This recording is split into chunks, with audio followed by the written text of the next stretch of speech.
Salut tout le monde, c'est Ginji. On se retrouve pour ma nouvelle rubrique qui s'appelle De mon côté de l'écran. J'avais déjà fait un pour comment adapter euh, le système qui est présent dans le jeu vidéo Morrowind pour pouvoir faire jouer du Elder Scroll.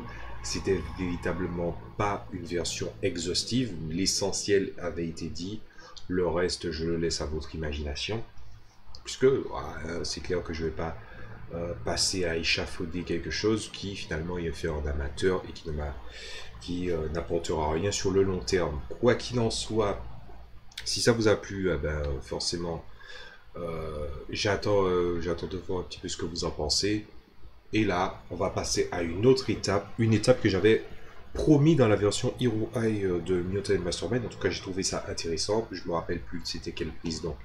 J'avais dit que c'était très intéressant puisque on proposait dans le supplément Hero Eye de jouer des jeunes enfants qui avaient des monstres.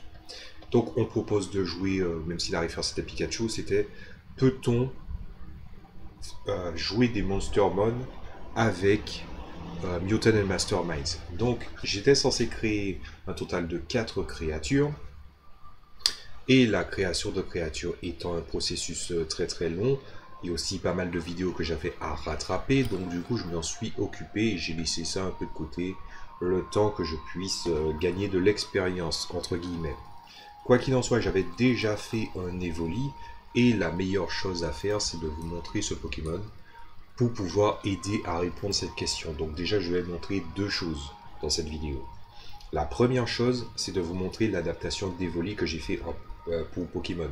Je vais expliquer mes choix créatifs, mes choix techniques, car le principe avant tout quand j'ai créé Evoli, c'était de réunir les deux mondes et de ne pas laisser un céder sur l'autre. C'était Mutant and Mastermind 50%, Pokémon 50%. Pokémon, étant donné que c'est un jeu avec des mécaniques assez simples, fatalement, il se passe un truc, c'est que les gens qui créent des jeux amateurs Pokémon se basent bêtement sur le jeu vidéo. Mis à part la database et les choix, on va dire, un peu stupides parfois des créateurs de Pokémon sur les générations récentes, c'est par exemple, oui, mais nos Pokémon, les Pokémon sont très rapides, donc on fait une génération avec des Pokémon un peu moins rapides. Je crois que c'était la remarque qui a été faite en stratégie de 7ème génération, pour la 8ème, j'en sais rien. Quoi qu'il en soit, voilà.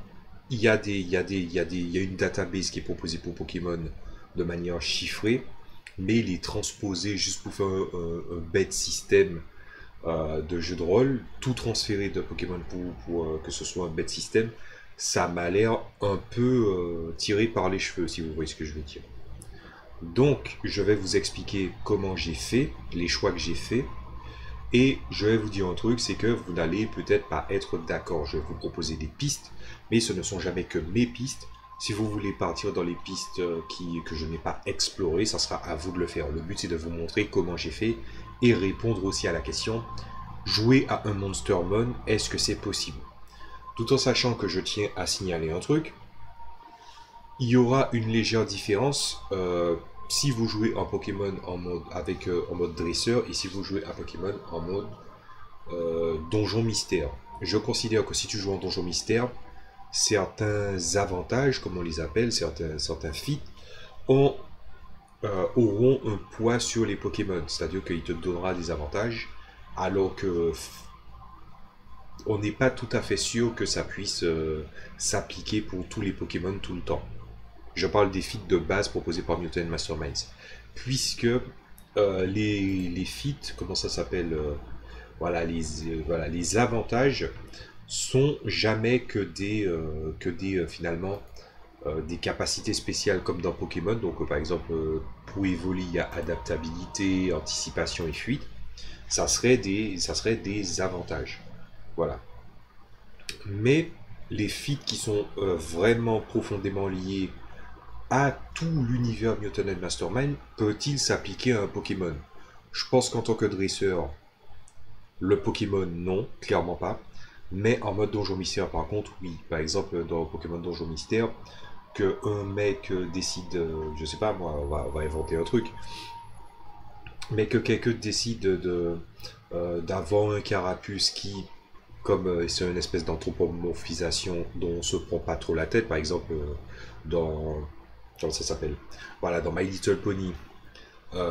Voilà, c'est des poneys qui quand même utilisent des marteaux alors qu'en fait ils n'ont pas de main, c'est juste des sabots.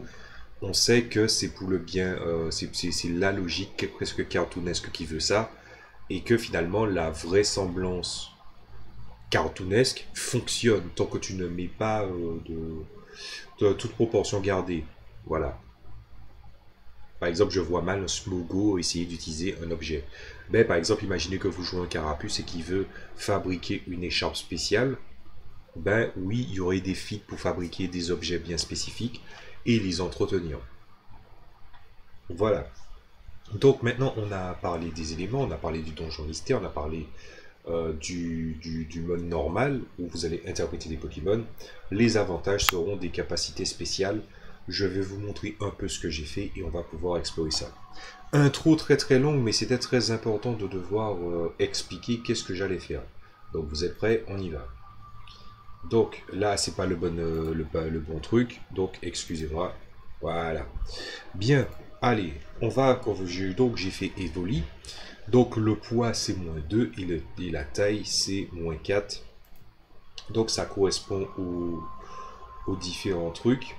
Puisque voilà, Evoli, il mesure une trentaine de centimètres. Si je dis pas de bêtises. Et voilà, il pèse. Je crois qu'il pèse pas bien lourd non plus.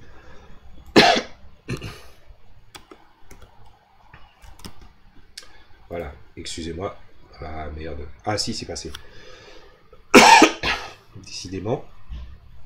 Voilà, Evoli mesure une trentaine de centimètres pour 6,5 kg. Donc du coup, les chiffres sont bien représentés. J'utilise le tableau de proportionnalité, enfin le tableau d'échelle qui va de -5 à 30 et voire même au-delà pour vous expliquer comment ça fonctionne.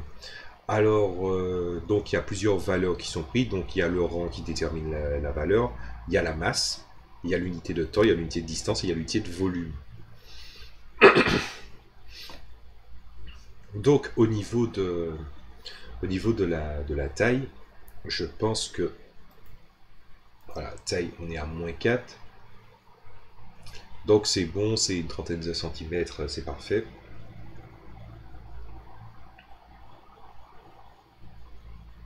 Ouais, le volume c'est pour autre chose, donc j'ai bien fait le truc.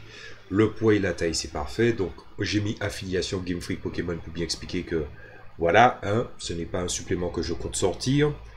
Le truc appartient à Game Freak, patati patata. Ensuite, vous voyez les niveaux de pouvoir. Alors, le premier truc que j'ai fait, c'est que j'ai viré les niveaux dans Pokémon.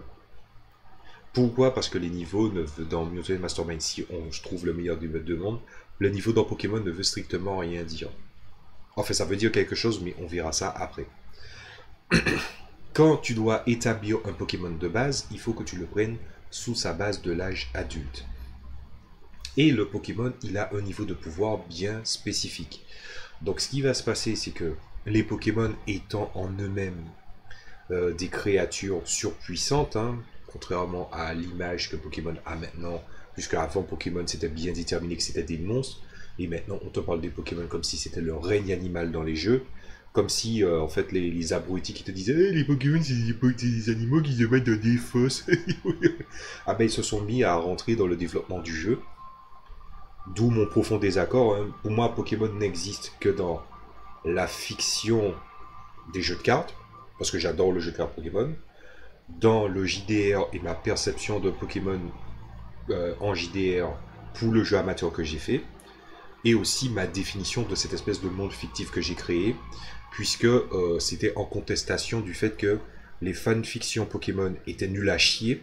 Désolé de dire ça, parce que soit c'est pour raconter l'histoire de la disquette, soit essayer de partir dans des trucs dark avec des manipulations, des Pokémon, en pensant que mettre un univers avec de la vulgarité, de la drogue et de la violence, ça va rendre l'univers meilleur.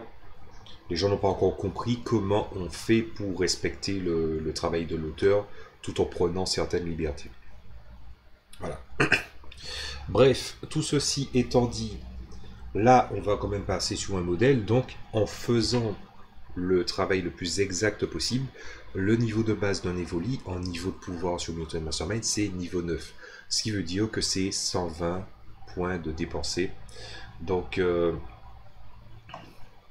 je regarde quand même si je dis pas de bêtises.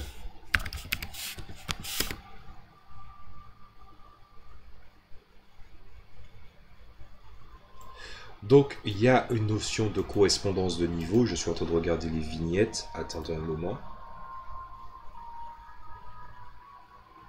Ah, j'ai fait une erreur. Ah oui, c'est vrai que j'ai pas enregistré le document. C'est 120 points. Donc 120 points, ça correspond au niveau 8 et pas au niveau 9. Désolé, il y a des choses que je n'enregistre pas. Bref. Et donc du coup, la dépense par contre, je l'avais revérifiée à de nombreuses reprises. Je ne vais pas vous expliquer le barème de comment ça fonctionne. Quoi qu'il en soit, on va passer directement sur la fiche Pokémon. De préférence sur Wikipédia parce que voilà. Alors je vais vous expliquer un petit peu comment j'ai fait. Donc j'ai pris déjà le profil de Pokémon Let's Go. Les Evoli de base sont nuls à chier. Donc Evoli de Pokémon Let's Go, c'était mon choix. Donc le minimum qu'on a déjà vu dans un Pokémon, c'est 30. Voilà, ce qui est vraiment pas terrible. Donc ce qui se passe, c'est que comme c'est à 30 et qu'un Pokémon c'est un monstre, je rappelle, j'ai considéré que un Pokémon qui a base de puissance 30 en général, donc le Pokémon le plus faible, tu peux prendre proportionnellement la valeur la plus basse existante dans Mutant Mastermind, c'est -5. Et en fait, ce que tu fais, c'est que tu prends le nombre entier à l'inférieur et tu fais -5 plus le nombre entier à l'inférieur. Par exemple, on a 60, on enlève le 5 puisque c'est entier à l'inférieur. Donc tu fais -5 plus 6. Tu sais que la stat de ton Pokémon est à 1. Si vous voyez que les caractéristiques ne sont pas exactes par rapport à ce que j'ai montré sur le calcul, c'est que j'ai nivelé certaines caractéristiques en prenant en compte l'excédent de points, donc le 0,5, pour rehausser la chose quand je le pouvais. Parce que le mieux, c'est un Pokémon, c'est quoi? Un Pokémon, c'est des caractéristiques, c'est un type, c'est des capacités spéciales, c'est des attaques possibles qu'il apprend, qui va être très important pour le développement. Et c'est un ensemble de pas mal de choses. Ah ben, dans Mutant Mastermind, les constitutions de personnages, les intentions ne sont pas les mêmes. Donc j'ai dû ajuster à partir de la fidélité des caractéristiques, c'est-à-dire que j'ai pris en nombre entier à l'inférieur, mais si je peux la prendre au supérieur et ajouter une valeur ajoutée, évidemment que je vais l'ajouter. Voilà. Bien, tout ceci étant dit, j'ai fait ça, donc vous voyez un petit peu comment ça fonctionne. On va descendre dans les caractéristiques et on va rebasculer sur le document Word. Et voilà. Excusez-moi. Voilà. Et donc vous voyez les caractéristiques du Pokémon. Donc 1 point de caractéristique demande 2 points de pouvoir. Donc une créature de Mutant Mastermind au niveau 1 possède un minimum de points. Donc pour vous donner l'exemple, voilà. Un Pokémon, un monstre de niveau 1 dans une créature de niveau 1 dans Mutant Mastermind, j'en perds mes mots. Ah ben c'est 15 points de dépensés. Donc là, il est clair que les Pokémon, si factuellement il fallait mettre un Pokémon avec 15 points de pouvoir, ce n'est pas possible. C'est pour ça que je me suis affranchi des niveaux. S'affranchir des niveaux, déjà on est à une échelle, on aurait pu faire la différence entre le niveau 100 et le niveau 20, mais sauf que ce n'était pas possible. Voilà, fallait faire avec. Bref, ceci étant dit, je me suis servi de la base possible et vous voyez qu'il y a pas mal de caractéristiques alors que quand on compare avec les caractéristiques, vous voyez qu'il y a attaque, défense spéciale, voilà. Donc on est vraiment sur quelque chose de radicalement différent. Alors que vous voyez qu'il y a plus de caractéristiques, je veux dire, il y a la force, il y a le combat, il y a l'agilité, il y a la conscience, il y a la dextérité, il y a l'intellect, il y a la présence. Donc en voyant un peu toutes ces choses-là, vous vous rendez compte que c'est pas évident de devoir répartir les choses. Donc les valeurs défensives, ça va, par exemple la fermeté, les caractéristiques et tout, je pense que, voilà. Donc voilà, donc c'est voilà, la fermeté, c'est la capacité de quelqu'un à, si je me trompe pas, regardons ça, c'est la capacité d'encaisser certains coups, voilà. Tandis que voilà, de l'autre côté, vous avez ah non, la torchness, c'est la dureté, excusez-moi. Passer de l'anglais au français, c'est pas facile. La fermeté, c'est la fortitude. Et la dureté, ben, c'est la toughness. Je voulais le mettre en anglais au départ, mais je voulais éviter de faire des erreurs, et pourtant j'en ai fait. Donc vous voyez que par exemple, la valeur de défense est différente, et la défense spéciale, c'est pas compliqué. La défense spéciale, c'est plus de la volonté, puisque c'est de la réduction des effets énergétiques, ou des effets vraiment secondaires. Donc du coup, vous voyez un petit peu où j'ai transposé. Ensuite, pour des caractéristiques, il y a des choix qui ont été faits. Je vais rebasculer. C'est que vous voyez par exemple la conscience est à 5, la présence est à 5. Une créature humaine standard à l'âge adulte, c'est 0 dans toutes les caractéristiques. Voilà. C'est pas comme Donjons et Dragons, puisque c'est un héritier de Donjons et Dragons, Mutant Mastermind, où en fait vous avez un chiffre et son modificateur. C'est des modificateurs directement, c'est beaucoup plus facile. Donc pourquoi sa conscience, son awareness, c'est un petit peu l'équivalent de la sagesse, est plus élevée, et sa présence aussi. La présence, c'est parce que c'est un Pokémon qui est très très apprécié du grand public dans la fiction, donc j'ai décidé de lui mettre ce facteur charisme en compte. Voilà. Et de l'autre côté, il représente aussi la thématique de Pokémon, c'est-à-dire l'évolution, mais aussi l'adaptation de l'évolution dans des conditions différentes. Pas toutes les conditions, mais voilà. Evoli, un symbole d'adaptabilité, donc il fallait montrer ça. L'awareness, c'est parce que justement il sait s'adapter, donc il a une certaine sagesse qui lui permet de survivre. C'est ça le point fort. Bien, maintenant on a fini avec tout ce qui est les valeurs, les caractéristiques, les défenses, tout ça. Vous avez vu mon point de vue sur la question, par exemple l'agilité. Vous vous en doutez bien, bon, si je mets agilité et dextérité, bon, la dextérité sera calquée sur l'attaque quand même, et l'agilité sera calquée un petit peu sur la vitesse, puisque c'est un truc déterminant. Alors pour la capacité de combat, donc c'est la combativité d'une créature.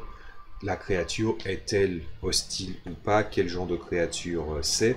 Ça dépendra un petit peu. Par exemple, la compétence de combat évolue sur un Pokémon qui est avant tout basé sur la survie. Ses capacités spéciales laissent entendre ça, et l'adaptation aussi. Donc, la capacité de combat, elle est à 1. C'est pour vraiment expliquer comment ça se passe. L'intellect, elle est à 1, c'est-à-dire que c'est légèrement au-dessus de la normale. Sa capacité finalement à être aware, hein, comme disait le vieux Jean-Claude, ben justement, lui permet de finalement d'être... En fait, son awareness surpasse son intellect. Donc c'est normal que l'intellect est à un niveau au-dessus de la moyenne. Parce que je rappelle que la moyenne humaine, c'est 0.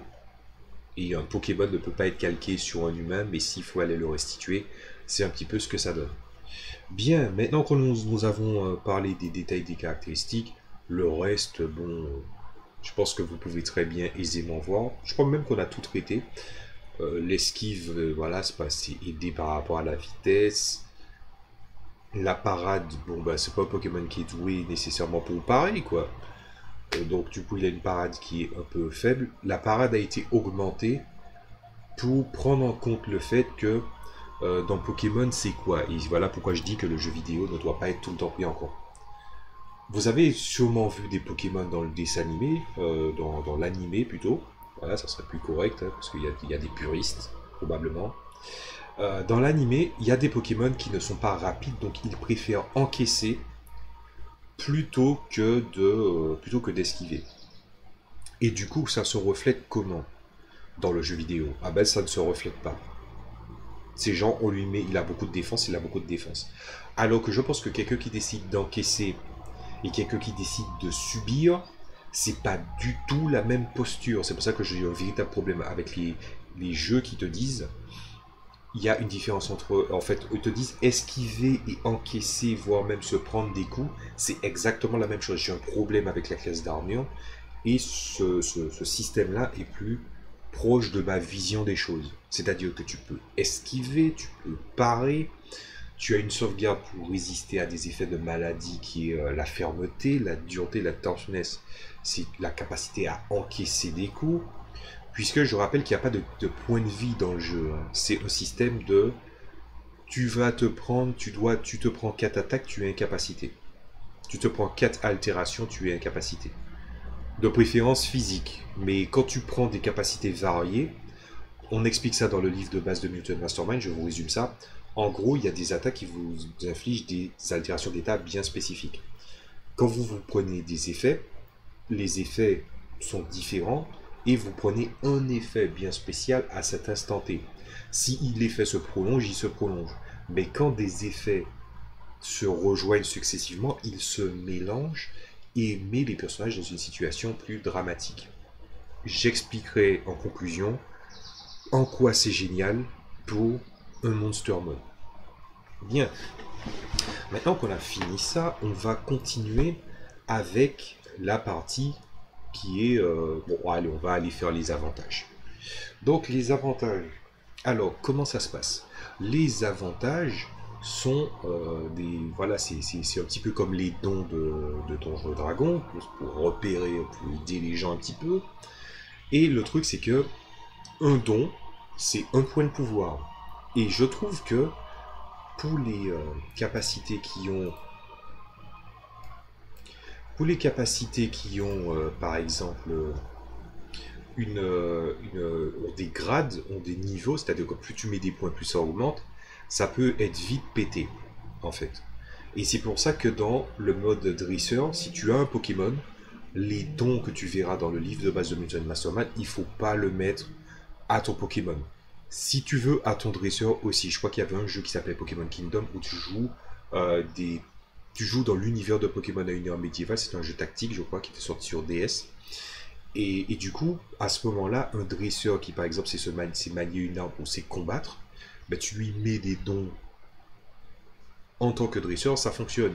Il y a bien des karatékas, il y a même des psioniques, il y a même des personnes qui peuvent qui ont la force de se battre contre des Pokémon, il y a même des humains qui peuvent utiliser des attaques de Pokémon. Voilà. Tout en sachant qu'évidemment, c'est plus ou moins suggéré dans les jeux vidéo, en filigrane, que les humains sont en quelque sorte des Pokémon. Mais par notion d'anthropomorphisme, évidemment, anthropomorphisme du point de vue du créateur, on ne peut pas dire que oui, un humain peut être capturé par une Pokémon. Voilà, bref. Tout ceci étant dit, j'ai utilisé les capacités spéciales et je les ai adaptées. Et il y a des capacités qui sont apparues, il y a des capacités qui vont être modifiées et il y a des capacités qui vont disparaître. Alors moi j'ai fait un choix avec Evoli, étant donné que les avantages ont un point de pouvoir, c'est de mettre toutes les capacités spéciales. Mais ce n'est pas souhaitable pour toutes les créatures. Par exemple, imaginons vous avez Lucanon que vous avez vu un petit peu par mégarde. Lucanon est un Pokémon qui a comme capacité spéciale lévitation, parce qu'il sait voler. Ce genre d'aberration disparaît avec Mutant Mastermind. Il sait voler? Ok. Tu prends sa caractéristique de vitesse, tu le convertis en rang de capacité de pouvoir du vol. Attendez, je vais plutôt vous le montrer, puisque on va voir ça ensemble. Voilà. Donc, alors, Lucanon. Voilà. Donc, on a un très très beau Lucanon, même s'il a une basse vitesse de merde, voilà. Hein, 7ème génération, toi-même tu sais. Donc, on est à 43, ici. Donc, c'est-à-dire que si je prends moins 5 plus 4, ça fait moins 1. Ce qui veut dire que la vitesse parcourue en un round par le Pokémon est de 4 mètres. C'est très très lent. C'est très très lent. En sachant que tu peux soit booster un petit peu comme le système de tour est similaire à XCOM pour ceux qui connaissent. C'est-à-dire que dans XCOM, les nouveaux XCOM, les XCOM récents, C'est-à-dire que soit tu attaques et tu bouges, soit tu bouges 2 fois. Donc il a une vitesse qui est plutôt merdique. Mais ce n'est pas bien grave au final. Puisque dans le jeu, il y a un truc que je dois préciser avant, tu ne dois pas accumuler les rangs. Par exemple, si tu mets -1 et que ton personnage a une vol de 4, ça ne veut pas dire qu'il a un vol de 3. Non, non, non, c'est pas comme ça que ça fonctionne. En fait, il faut traiter les valeurs que tu as pris dans les rangs à part. Donc, admettons, il est à -1 de base vitesse. S'il est à -1 de base vitesse, si tu veux savoir à quelle vitesse il vole, tu ne dois pas prendre le -1. Le -1, tu le mets sous la caractéristique qui est rattachée. Voilà, donc c'est agilité, je crois, pour la vitesse. Pour aider. Pour aider à découvrir la vitesse, c'est l'agilité. Donc, l'agilité est à 1, pour Evoli par exemple. Là, on a un Lucanon qui, si on fait le calcul, il est à -1. Donc, si il est à -1, il a un déplacement qui est de... Ah, c'est -1, c'est 4 mètres. Donc, voilà. -1, c'est 4 mètres. Et ensuite, tu regardes la caractéristique de base de vitesse sur la fiche. C'est-à-dire que tu ne mets pas de -5, tu mets juste la valeur en question. C'est-à-dire que ton personnage a un vol de 4. Si tu prends ça, c'est-à-dire que tu prends le 4 mètres plus, il a une vitesse de vol qui est au rang 4, logiquement. Donc c'est 125 mètres. Donc tu fais tout simplement 125 plus 4. Donc il peut franchir en volant 129 mètres en un tour. Voilà. Et c'est comme ça que tu traites, le truc. Évidemment, s'il vient à voler et à se déplacer au sol, là tu commences à voir que la façon de bouger du Pokémon quand il ne vole pas est crédible en conséquence. Et voilà, c'est comme ça qu'on montre toutes les valeurs en question. Bien, ben, avant de continuer, voilà, donc on va repasser sur la partie des capacités, des capacités spéciales de nouveau. Donc, mais toutes les capacités ne sont pas forcément souhaitables. Et quand tu vois que tu as un Pokémon comme Lucanon, ben Lucanon, si tu enlèves lévitation, il n'a pas d'autres capacités que ça. Il faut que le vol soit maintenu. Et c'est à ce moment-là que c'est pour ça que je dis que les gens qui adaptent Pokémon, qui veulent mettre Pokémon dans le jeu de rôle, ils ne s'adaptent pas. C'est à ce moment-là où tu te rends compte que ça devient absurde. Et c'est pas absurde seulement pour Mewtwo et Mastermind. C'est absurde au sens large. Il faut vraiment s'adapter. L'adaptation est une chose qui est très souhaitable. Et malheureusement, les gens n'en font pas preuve. Parce que Pokémon, oui, il faut faire Pokémon en JDR. Oui, on te greffe le truc comme si de rien n'était. C'est limite du pompage, c'est ridicule, ça n'a aucun sens. Bref. Je me perds. Donc, du coup, on va continuer avec ça. Adaptabilité, on va repasser sur la fenêtre Word. Donc, adaptabilité, donc, le Pokémon fait 2 fois la valeur de dommage d'un type d'action physique qu'il possède. Cet avantage ne concerne pas les pouvoirs. Alors, qu'est-ce que ça veut dire? Ça veut dire que, par exemple, la morsure est dans la partie des pouvoirs, mais il y a bel et bien des attaques dites physiques. Quelle est la différence entre une attaque gardée au format Pokémon et une attaque du format Mewtwo and Mastermind? Eh bien, ce qui va déterminer qu'une attaque sera seulement une attaque sur le point de vue de Mewtwo and Mastermind, c'est qu'il n'y a pas de side effect. Je vais donner un exemple en prenant un humain. Un humain donne un coup de poing, il n'y a pas de side effect. Sinon, ceux qui sont proposés tout simplement quand tu attaques physiquement dans le jeu. Si tu donnes un coup de pied, c'est pareil. Par contre, l'attaque morsure qu'on a vu tout juste en bas, ici, elle a un side effect de peur de base. Donc, en toute logique, quand on t'explique un truc avec adaptabilité qui est ici, quand on te dit le Pokémon fait 2 fois la valeur de dommage d'un type d'action physique qu'il possède, ça veut dire qu'il est de manière claire, vu que c'est des marqueurs de dommage qui se passent, c'est des niveaux, c'est des degrés réussis. Adaptabilité te dit que le point fort d'Evoli, c'est quoi? C'est que quand il frappe dans le but de toucher quelqu'un, évidemment, comme il fait 2 fois la valeur de dommage, lorsque la personne fait un jet de toughness, avec une attaque qui n'est pas une attaque Pokémon, physique, on entend, ben il va faire 2 fois cette valeur. Imaginons que par exemple, il va pas lancer l'attaque morsure, mais genre, il va tenter de donner un coup de griffe. Admettons qu'il a un coup de griffe, et puis le coup de griffe, ben, c'est 3 qu'il a de valeur. Quand la personne devra faire un jet de sauvegarde, il doit considérer que son jet de sauvegarde de toughness pour résister au coup, puisque quand quelqu'un agit, il réussit l'action sur un adversaire. L'adversaire doit faire un jet qui est rattaché, il doit dépasser le seuil qui est égal à 15, plus la caractéristique associée à l'attaque de l'attaquant, plus le pouvoir de l'attaquant et son rang.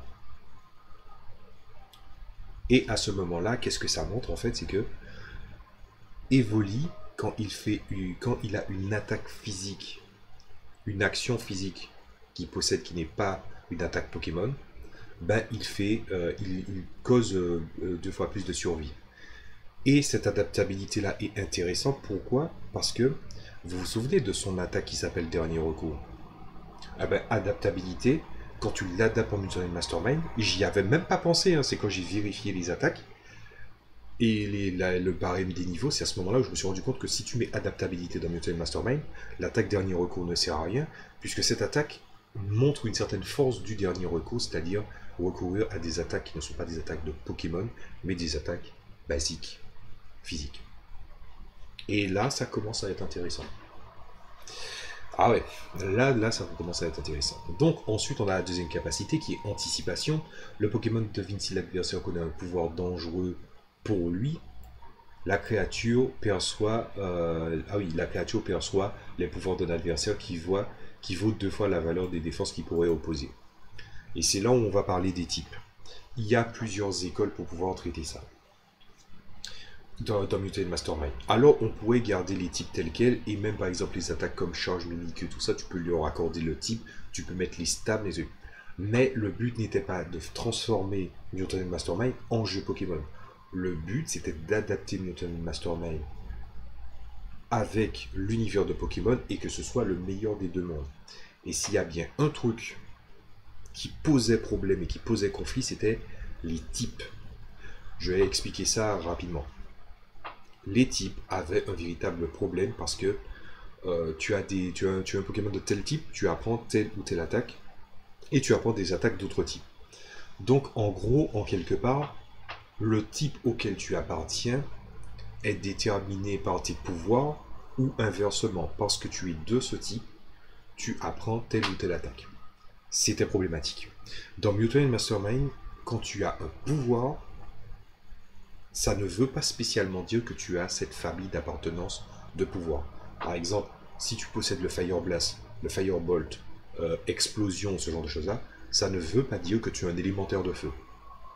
Et ça veut, ou à la limite, tu peux dire que tu es un mage de feu, et là c'est un effet secondaire, enfin c'est une capacité secondaire, c'est-à-dire que, j'ai oublié le terme exact, mais en gros c'est pour dire, tu racontes ton histoire, tu dis que tu es un mage de feu, et on considère que tu es un mage de feu. Si le mage de feu, ça veut dire quelque chose aux yeux de l'histoire, c'est-à-dire que par exemple tu as une formation spéciale, tu as une affinité spéciale, tu vas te retrouver avec des forces et des faiblesses qui seront déterminées par la personne qui a conçu l'univers.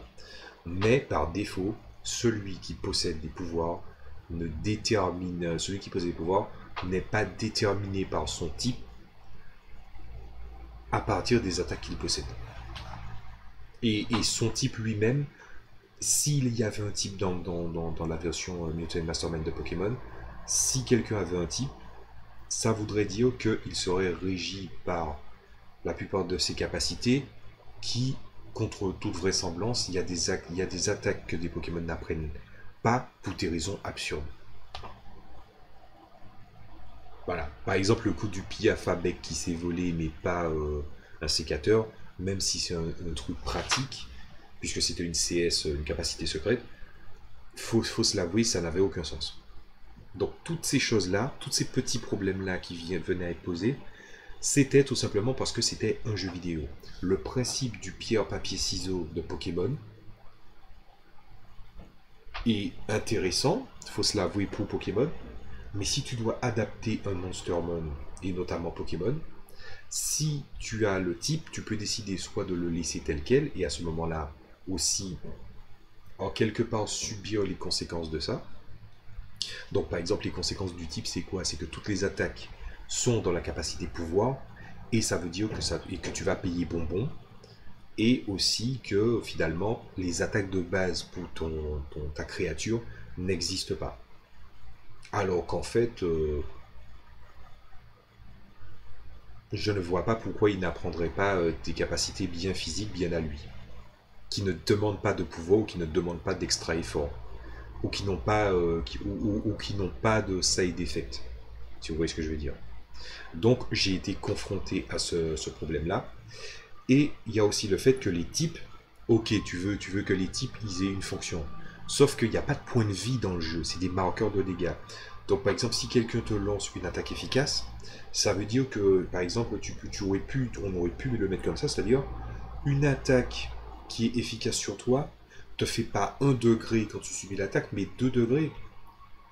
Ben, imagine que ça se passe comme ça. Et que par exemple, tu veux le prendre vraiment tel quel. Ça veut dire qu'il faudra 3 attaques réussies, 3 toughness ratées pour qu'un Pokémon meure. Parce que je rappelle, l'attaque, quand tu l'as subie, quand tu dois faire une sauvegarde pour savoir si tu as subi un marqueur de dommage ou pas, il faut noter le rang de ton attaque, la caractéristique associée, les potentielles valeurs supplémentaires, plus 15. Et il faut que tu fasses au-dessus de cette somme pour ne pas la subir. Et le fait de mettre, par exemple, si tu vois la base de 15, tu pourrais te dire, par exemple, oui, mais si c'est efficace, si c'est super efficace, tu n'as qu'à passer le 15 à 30. Sauf que non. Si tu regardes que tu as des 20, ça veut dire que la plupart de tes actions, c'est soit tu subis, soit tu vas juste te prendre, soit tu vas juste faire une réussite critique. Et à ce moment-là, on se retrouve avec exactement les mêmes problèmes de Pokémon, c'est-à-dire que ta sauvegarde défensive fait que ton Pokémon subit, mais qu'il n'encaisse pas. Voilà. Donc, pour moi, les types, c'était hors de question. Vous voyez aucun truc qui est écrit, oui, il est de type normal. On n'en a rien à foutre. C'était un choix à faire. Il y a d'autres possibilités, mais c'est juste que ça serait un peu long de vous expliquer tout ça. La valeur dans Pokémon des types, je les ai mis en arrière. Voilà. Après, ça ne veut pas dire que le jeu ne sera moins intéressant, mais ça, on verra ça en conclusion. Puis fuite, donc il y a l'action qui s'appelle l'action de fuite. L'action de fuite gagne un bonus de 2 par rapport au rang de l'action. Voilà. Donc, c'est-à-dire que quand tu as besoin de fuir, il y a des valeurs qui te sont demandées, ben, tu as un petit bonus de 2 qui peuvent t'aider. Et là, c'est là où ça va être intéressant, c'est que il y a un système de skill. Donc, du coup, c'est plutôt pas mal. Étant donné la situation et aussi la nature d'un Pokémon, à partir de ce qu'on t'en dit, ah ben, du coup, tu peux essayer de voir c'est quoi les compétences. Par exemple, athlétisme 6, on se retrouve avec un Pokémon qui, au niveau de ses déplacements et au niveau de ses compétences, ajouté à son agilité, on peut avoir des résultats assez intéressants. Imaginons, on va dire, ton personnage, il est tombé à mi-hauteur d'une falaise et qu'il a été arrêté. Sauf que malheureusement, il est sur une corniche, il est en très mauvais état et il doit remonter. À ce moment-là, c'est la compétence acrobatie qui sera prise en compte pour monter. Ce qui veut dire qu'on ne va plus passer à un simple jeu en 2D où une ou deux forces s'opposent. Là, on sera vraiment en face d'un jeu qui aura vraiment une profondeur qui, dans un certain sens, te fait beaucoup penser à l'anime, je trouve.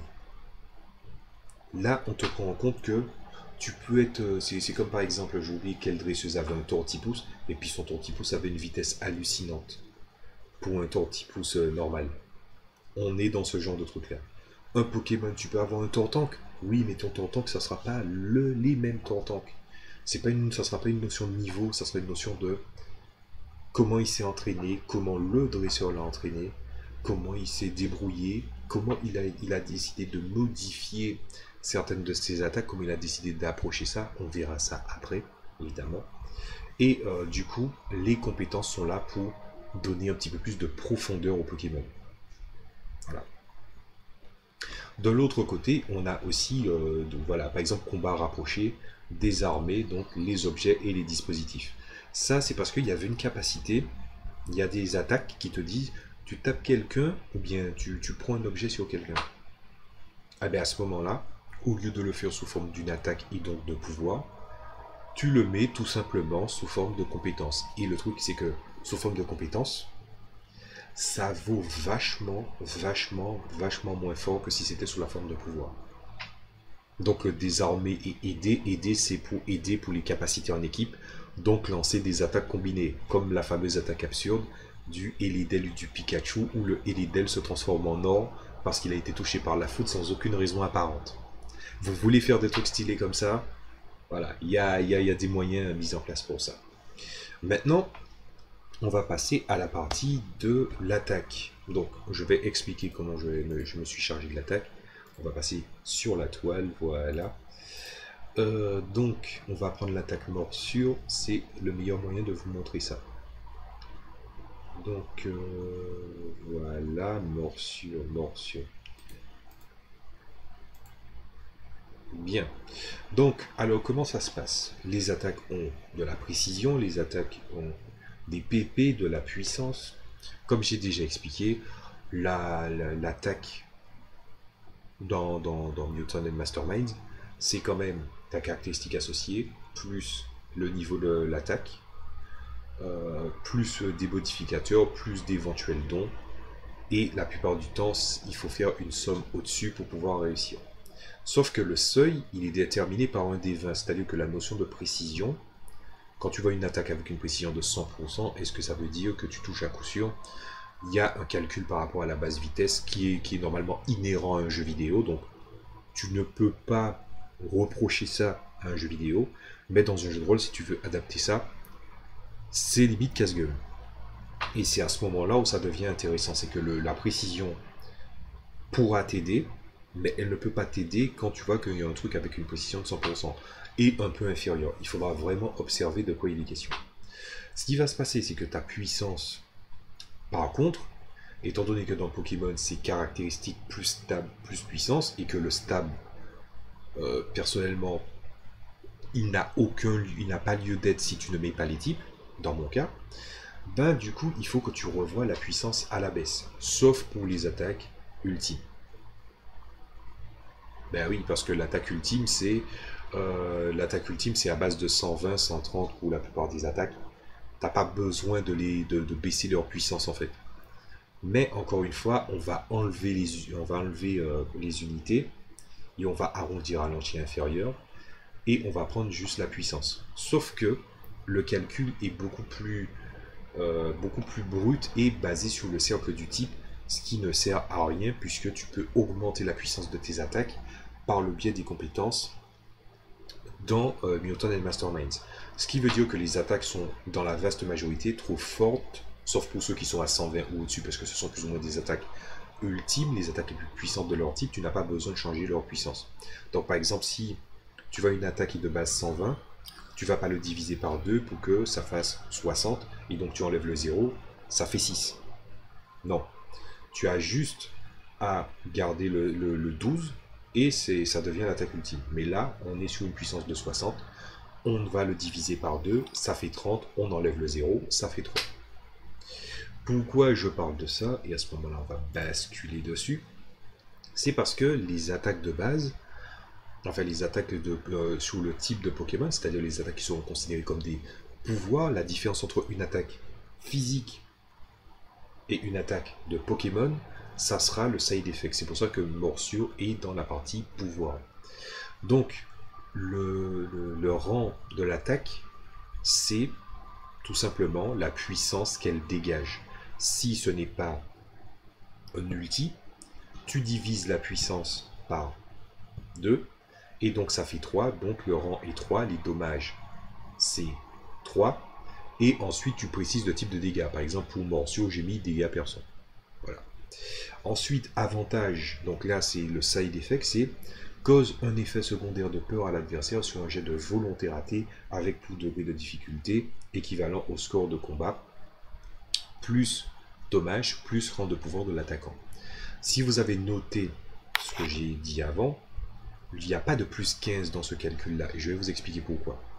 Les modificateurs sont les modificateurs de caractéristiques. Bon, ils indiquent un pouvoir, ils indiquent une difficulté ou vous aident à surmonter une péripétie.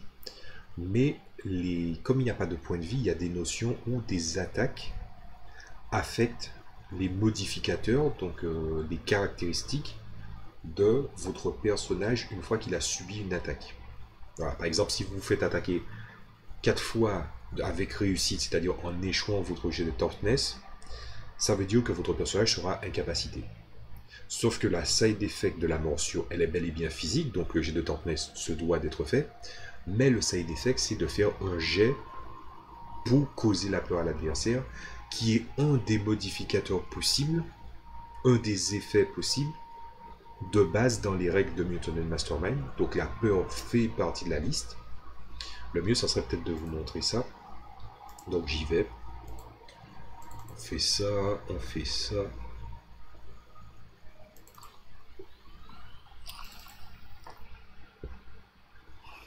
On met en 125. Voilà, tac. Et les bases, voilà. Donc il y a les complications, il y a les échelles, il y a les effets. Les effets, où sont-ils? Les effets, où sont-ils? Ah, voilà. Donc je vais passer en mode lecture. Voilà. Donc vous regardez, il y a des actions. Vous voyez qu'il y a des actions qui arrivent quand vous subissez des attaques. On vous parle de conditions quand vous subissez des actions. Donc voilà, vous pouvez avoir plusieurs effets différents. Voilà, débilitante, sans défense, fatigué, immobile, transformé, pas concentré du tout, vulnérable, affaibli. Et il y a des capacités qui sont, voilà, il y a des capacités qui sont ajoutées. Donc, je crois qu'il y a la peur en quelque part, c'est juste que je me rappelle plus où c'est situé. La capacité qui est assez... je crois qu'il y a un truc qui prend en compte la peur, mais j'ai juste oublié c'est lequel l'équivalent. Quoi qu'il en soit, ce qui va se passer, c'est que, étant donné que ton personnage, il va avoir une action déjà physique, donc on va mettre ça de côté. En plus de ça, si tu réussis l'attaque, l'adversaire va devoir faire un jet de volonté, puisque c'est la volonté, un jet de volonté, et s'il le rate, il se prendra la peur. Mais la peur ne sera pas pris en compte comme un degré supplémentaire de dégâts, mais juste un effet de peur qui va appliquer l'effet de peur en question. Et pourquoi le bonus de plus 15 il n'est pas rajouté? C'est parce que le bonus de plus 15 est déjà appliqué. Défensivement, tu peux faire un personnage défensif très très vite si tu le dédies à ça. Mais les pouvoirs offensifs sont toujours plus chers que les capacités défensives et les sauvegardes. Donc, le plus 15 est pleinement justifié pour le premier coup, pour la première action, mais pas pour le side effect. Et les attaques de Pokémon, ça sera systématiquement ça. C'est-à-dire que les side effects ne prendront jamais le bonus de plus 15. Voilà. Sauf évidemment si c'est sous forme d'avantage, puisque vous avez une action, vous avez le rang qui va vous aider au seuil, vous avez les dégâts, mais les modifications, ce qu'on appelle les modifications d'une attaque, d'un avantage, se trouvent dans plusieurs balances. Déjà, vous avez la balance entre le seuil et la puissance. Par exemple, imaginons, vous avez une morsure au rang 3. Vous pouvez décider de faire un avantage où la morsure vous la fait passer en matière de dommage au rang 4, mais que le seuil de réussite, puisque les deux c'est une balance, le seuil de réussite diminue, ce qui veut dire que quand tu vas lancer ton action pour savoir si tu as réussi, si tu utilises la morsure, en fait, c'est comme si tu avais une morsure en seuil au rang 2 et pas au rang 3. Et évidemment, cette contrebalance-là se fait sur ces deux valeurs-là, mais aussi sur d'autres valeurs. Pareil, prenons l'exemple de l'attaque ultime qui s'appelle déflagration. Si déflagration, il est dégâts 120, mais qu'il a une précision merdique, je vais quand même regarder un petit peu de quoi je parle. Allez. Voilà, c'est parfait. Donc, prenons l'exemple d'une attaque ultime de feu. C'est parti. Donc, la puissance... apparemment, ils l'ont baissé, mais 110, c'est quand même déjà beaucoup. Donc, vous avez 110 de base de puissance, donc c'est 11, mais la précision, elle est plutôt faible, en fait. Donc, ce que vous allez faire, c'est que, par exemple, si vous devez augmenter une attaque ultime, et que l'attaque ultime, elle est déjà pas précise, dans la description de l'attaque, si vous voyez que votre ulti a une précision qui est différente, vous devez renseigner que la puissance est au rang indiqué, par exemple 11 ou 12, mais que par contre, le rang de seuil que ça accorde pour le lancer de jet, lui par contre, il est à une valeur inférieure. D'où le fait que les attaques les plus puissantes de Pokémon, s'il faut les adapter ou les faire évoluer, parce que ça sera ça le point fort dans cette version, si vous faites Pokémon avec Mutant Mastermind, c'est que par exemple, la morsure, elle est rang 3, vous pouvez la faire passer rang 4, rang 5, rang 6 si vous avez suffisamment de points. Mais si vous voulez faire progresser un ulti, à ce moment-là, il n'y a pas besoin de modifier le coût, le faire payer plus cher, ça n'a aucun sens. Mais par contre, si tu dois lui mettre un avantage, comme c'est un ulti, tu es obligé de lui mettre un inconvénient qui est équivalent. Prenons un exemple. La déflagration, elle traverse une... Je vais prendre cet exemple-là puisqu'il fonctionne très bien. L'attaque déflagration, vous le faites progresser d'un seuil. Son avantage, c'est qu'elle va encore augmenter d'un seuil. Donc imaginez que vous êtes au rang 12, non 11 puisque c'est déflagration.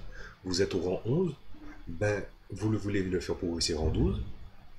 Vous mettez comme avantage que la précision du seuil est au rang 13, mais que contre le contre-coup de votre désavantage, c'est que comme votre attaque est à un rang plus précise, ce que vous pouvez faire comme side effect, c'est que par exemple, si vous savez qu'il y a une chance de brûler en side effect, c'est-à-dire que vous dites aux gens, tu dois faire un jet de combat plus dommage, plus rang de pouvoir, et que la personne qui échoue se retrouve brûlée, ben à ce moment-là, tu dis que le score est équivalent au score de combat, plus dommage, plus rang de pouvoir, et vu le rang, ben à ce moment-là, c'est -1.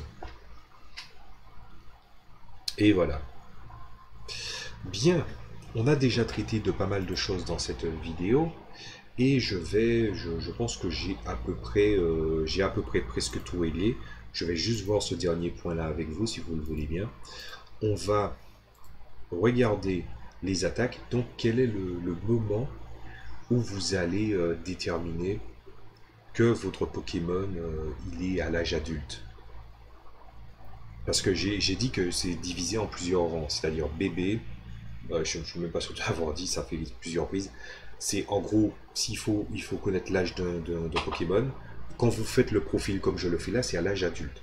Mais il y a le stade bébé, enfant, ado, adulte, vieux, vénérable. Et des fois anti, quand un Pokémon a une espérance de vie longue, ça c'est à libre cours à votre description. Il n'y a pas de souci à ce niveau-là. Bref, déjà, c'est vrai que je pourrais faire une petite parenthèse là-dessus. Comment faire pour faire un Pokémon de base à un rang au-dessus ou à un rang en dessous? Par exemple, si vous voulez, comment vous faites un adulte comment vous prenez le profil adulte pour le transformer au stade adolescent? Ben, c'est pas compliqué. Le niveau de pouvoir, et c'est là où ça va être utile, le niveau de pouvoir de Mutant Mastermind, c'est par tranche de 15 points de pouvoir investi. Donc ce que vous avez à faire, c'est que par exemple, si vous prenez l'adulte de l'Evoli pris tel quel, vous lui enlevez l'équivalent de 15 points de pouvoir dépensé, vous avez un ado. Vous voulez le transformer en vieux, vous lui mettez 15 points de pouvoir, il passe au niveau supérieur. Et les Pokémon, et je vous préviens si vous voulez vraiment faire comme ça, les Pokémon n'auront jamais le même niveau de pouvoir. Mais ce n'est pas du tout un problème. Ok? Bien, maintenant qu'on a fini avec ça, du coup, on va repasser sur la partie des attaques. Donc, comment savoir c'est quoi les capacités de départ du Pokémon? Alors, c'est là où ça va être intéressant, c'est que vous avez vu que j'ai fait une sélection d'actions de base pour le Pokémon. Pourquoi j'ai pris, je pense que le dernier truc que j'ai pris, c'est avant Bélier. Donc, du coup, j'ai pris un total de 3 attaques. J'ai appris Morsure, Météore, Régénération et Regard touchant. Je reviendrai sur les autres attaques plus tard. Comment j'ai fait pour savoir c'était combien d'attaques il fallait prendre? Donc, dans Pokémon, il faut apprendre 4 attaques, sinon tu oublies. Vous êtes tous d'accord pour admettre que cette notion-là existe dans le jeu vidéo et qu'il y a une raison pour ça, mais dans le jeu de rôle, c'est stupide. En sachant qu'un pouvoir est déjà très puissant, tu sais qu'il y a un garde-fou qui va t'empêcher de piocher des pouvoirs à tir-larigot et le maître de jeu ne va pas t'accorder tant que ça des points de pouvoir si tu ne joues pas tant avec tes Pokémon. D'autant plus si tu dois faire monter tes Pokémon. La notion de dépense de points d'énergie, c'est un sujet qu'on va traiter après. Bref, ce qui va se passer, c'est que comment j'ai fait pour savoir à quel niveau il fallait donner à un Pokémon ses attaques, c'est déjà le nombre d'évolutions qu'il a et la tranche d'évolution en question. Je vais prendre l'exemple d'Evoli. Evoli possède pas moins de 8 évolutions. Il y a des Pokémon qui évoluent avec des pierres, qui apprennent des attaques très très avancées, et donc il faut les faire évoluer tardivement. Evoli, c'est pas du tout ça. Il a énormément d'évolutions, il faut le faire évoluer le plus tôt possible pour lui donner des accès à certaines attaques. Donc, dans le cas d'Evoli, où il a 8 évolutions, mais il a que 2 stades, dans le sens pratique, il fallait savoir de quel niveau ça correspondait. Donc du coup, ce qu'il fallait faire, c'est que moi j'ai pris le niveau maximum de Pokémon, c'est-à-dire 100, et je fais diviser par le score de niveau maximum dans Mutant Mastermind théorique, c'est 20, c'est-à-dire que c'est divisé par 5. Sauf que quand j'ai commencé à regarder, je me suis dit, prendre une action, prendre ce 5-là en tant que valeur, c'est inutile, ça ne sert à rien. À ce moment-là, ce que j'ai fait, c'est que je me suis dit, il faut que je regarde par tranche d'évolution. Combien de stades d'évolution possède un Pokémon en moyenne? Pas combien d'évolutions différentes, combien de stades? Un Pokémon a 3 stades d'évolution. Les méga évolutions, évidemment, ne comptent pas. Je considère que j'ai eu du mal à me faire une méga évolution, pour plein de raisons. Je ne vais pas m'étendre parce que la vidéo elle est déjà longue. Et ce qui va se passer, c'est que quand tu regardes enlever tout ce qui est méga évolution, des transformations de malades, par exemple les Groudons, les Kyogre, voilà, ou bien d'autres qui utilisent, je vous pas oublier l'attaque de Rayquaza. Voilà, tous ces trucs-là, enlevez-les. Toutes les transformations alternatives, enlevez-les. Un Pokémon a 3 stades d'évolution. Donc à ce moment-là, j'ai fait 100, j'ai divisé par 3. Évidemment, ça m'a donné 33,33. 33, 3, 3, 3, 3, 3, 3. C'est normal, il n'y a pas de problème. Mais je me suis rendu compte que regarder un Pokémon du niveau 30, entre 30 et 33, c'est juste ridicule. Donc comment j'ai fait? C'est pas compliqué. Ce que j'ai fait, c'est que je me suis dit, si 33 ça ne suffit pas, on va descendre par tranche de 25. Et à ce moment-là, j'ai fait 25. J'ai choisi 3 ou 4 attaques dans la tranche de 25 quand c'était possible, parce que le but, ce n'est pas forcément de chercher des attaques. Le but, c'est de restituer la puissance d'un Pokémon vis-à-vis de ses performances. Donc, étant donné qu'il a beaucoup d'attaques secondaires, je lui ai mis des attaques secondaires qui sont considérées comme des pouvoirs avec un énorme poids. Puis j'ai mis une capacité offensive au rapproché, une capacité offensive à distance, qui est Morsure et Météore. Et j'ai mis Regard touchant. Donc une fois que c'est fait, tu regardes que le niveau que j'ai mis, le niveau d'obtention, ben, c'est un niveau d'obtention qui est plutôt bas. Mais si vous devez faire un Pokémon, vous devez faire en sorte d'abord de restituer les performances avant l'attaque. Et avec cet excédent, vous décidez de voir combien d'attaques vous décidez de lui mettre.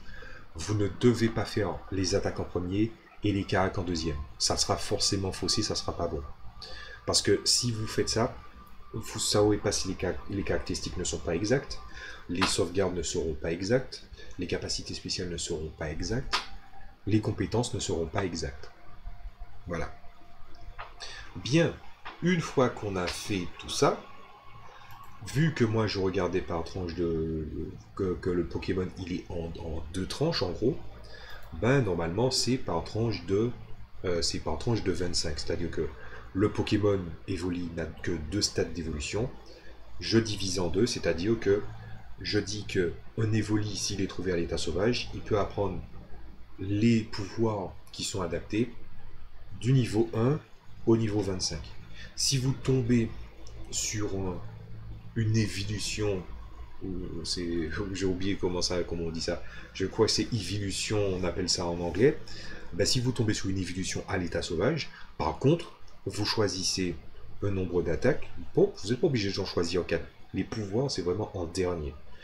Vous les mettez automatiquement dans la fourchette des capacités des attaques que vous pouvez leur donner. C'est entre le niveau 1 et 50. En toute logique. Voilà. Comme c'est l'évolution finale, c'est le deuxième stade, c'est le dernier. Alors que si c'est 3 stades d'évolution, alors à ce moment-là, on est déjà sur un autre sujet. Souvent, un Pokémon qui a 3 évolutions, c'est un stade assez facile à anticiper. Donc c'est simple. Un Pokémon qui a 3 stades d'évolution, vous faites en sorte que le stade de base, il choisit 4 attaques entre le niveau 1 et 15, le deuxième entre 1 et 30, et le troisième entre 1 et 45, pour l'obtention des capacités. Voilà. Alors je vous montre ça avant de conclure, parce que je pense que je vais faire une deuxième vidéo pour vous expliquer la suite. Donc ce qui va se passer, c'est que quand tu regardes tout ça, en plus il y a plus les PP, mais par contre, comment tempérer le fait que tu peux utiliser une attaque en boucle, c'est que de toutes les façons tu as un nombre d'actions très très limité, et si tu veux mettre ton adversaire hors d'état de nuire, tu feras appel au truc qui s'appelle les extra efforts. C'est pour ça que les PP n'apparaissent pas en fait. Au bout d'un moment, tu pousses ton Pokémon à ses limites, tu pousses un personnage à tes limites dans Mutant Mastermind. Si tu veux réussir, faire ce qui est juste, c'est-à-dire correct exactement l'action que tu voulais en espérant réussir, ça passe pas. De toutes les façons, c'est symbolique, c'est symptomatique de tous les univers de super-héros. Un super-héros, imaginons qu'il y a Cyclope, ben, Cyclope qui tire avec son rayon, ben, forcément quand il tire, c'est pas garanti qu'il réussisse. Et comment Cyclope fait pour transformer un tel pouvoir puissant et ne pas compter là-dessus? Il compte sur son leadership, il compte sur les efforts qu'il fait, et il compte aussi sur ses capacités de combat rapproché, puisqu'il est très très doué en combat rapproché. Donc ce que je veux dire par là, c'est que les PP n'ont pas lieu d'être, et n'auront jamais lieu d'être, étant donné que les extra efforts vont être quelque chose que tu vas être amené à beaucoup utiliser, d'autant plus si tu utilises un ulti. Si tu utilises un ulti, alors là c'est encore pire. Voilà. Bien. Ah oui, je mettrai quand même un dernier détail puisqu'on parle des domaines de l'attaque, c'est les attaques de recul. Comment tu fais pour les attaques de recul?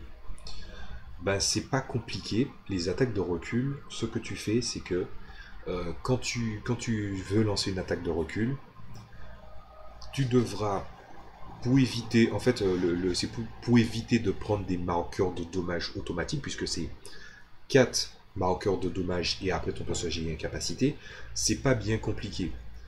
Tu lances ton attaque, tu réussis, la personne elle se prend le toughness ou pas, qu'elle encaisse ou pas, c'est pas grave, mais après toi, ce que tu fais, c'est que tu fais 10 plus 15 ou ton jet de sauvegarde, c'est-à-dire que ton jet de sauvegarde pour éviter de prendre des marqueurs de dommage sera de 25 à plat. Avec des modificateurs, ça peut peut-être changer. Et si par exemple tu as une capacité comme tête de roc, ben normalement, si tu mets une capacité comme tête de roc, ce truc-là ne s'appliquera jamais. Voilà. On se retrouve pour la suite dans une autre vidéo où je vais conclure avec ça pour vous expliquer un petit peu finalement où ça en est. Quoique... Non, je pense que je vais boucler en une seule vidéo. Vous savez quoi? Allez, on va continuer. Je vais passer juste sur les derniers trucs que j'ai montrés et on est bon. Donc, alors, le météore, donc je vais vous expliquer comment ça fonctionne. Les attaques à distance, comment ça fonctionne. Donc, il existe des attaques en zone, il existe des attaques en cône. Ça, c'est si vous voulez prendre une dimension tabletop. Mais en vrai, Mutant Mastermind n'est certainement pas fait pour le tabletop. Je pense qu'aucun JDR de super-héros n'est fait pour le tabletop. Donc, je vais vous expliquer un petit peu comment fonctionne une attaque à distance. Il y a une compétence qui est rattachée souvent à l'attaque à distance. Et la puissance de l'attaque détermine à la fois la portée de l'attaque. Dans le livre de base, moi je me suis pas rendu compte de ça tout de suite, c'est quand j'ai lu le livre du supplément sur les objets que je me suis rendu compte de ça. Donc c'est-à-dire que l'attaque météore elle est au rang 3, la portée est de 64 mètres. Évidemment météore a une base d'attaque de 60, je l'ai divisé par 2, j'ai enlevé le 0, ça fait 3. Voilà. Et ensuite, pour les dégâts cosmiques, je vais devoir m'expliquer. Les trucs liés aux météores ou les effets cosmiques d'un Pokémon, il y a bel et bien des Pokémon cosmiques ou des Pokémon qui sont rattachés aux étoiles et à leur puissance. On peut prendre Solgaleo, Lunala, Mélodelph, Deoxys, tous ces trucs-là, c'est rattaché. Mais quand tu regardes les types de Pokémon, il y a des choses qui ne rentrent pas en ligne de compte. Et les météores, ben, tu serais tenté de dire oui, mais c'est le type acier. Sauf que est-ce que la force cosmique c'est pris en compte à partir du simple élément qu'un météore est chargé en métaux? Est-ce qu'il n'y a pas d'autres éléments, comme par exemple les radiations, les différentes matières, ce genre de choses-là? Vous voyez que tout ce qui est cosmique, si vous le prenez dans des phénomènes physiques, ce qui serait l'erreur de faire, c'est-à-dire l'erreur que Pokémon fait, mais comme c'est des mécaniques très rigides, eh ben, il fait son taf. Eh ben, du coup, ce qui va se passer, c'est que les dégâts cosmiques de météores, donc c'est une projection de trucs magiques élémentaires, ben, c'est plus proche de dégâts cosmiques qu'autre chose. Par contre, bon, soyons honnêtes, si vous décidez d'utiliser les types, vous le passez en type normal. Hein. Voilà. Il ne faut pas faire chier. Et vous savez que c'est une attaque à distance, mais c'est une attaque à distance avec un side effect. Donc je vais vous expliquer comment ça fonctionne. Normalement, je crois que c'est un truc du genre, ça a une bonne précision. Ah ben, Météore, comme l'absolu n'existe pas, je crois que c'est n'échoue jamais, Météore. Faudrait que je vérifie. Je vais vérifier ça vite fait. Et il y a un S à Météore. Hein.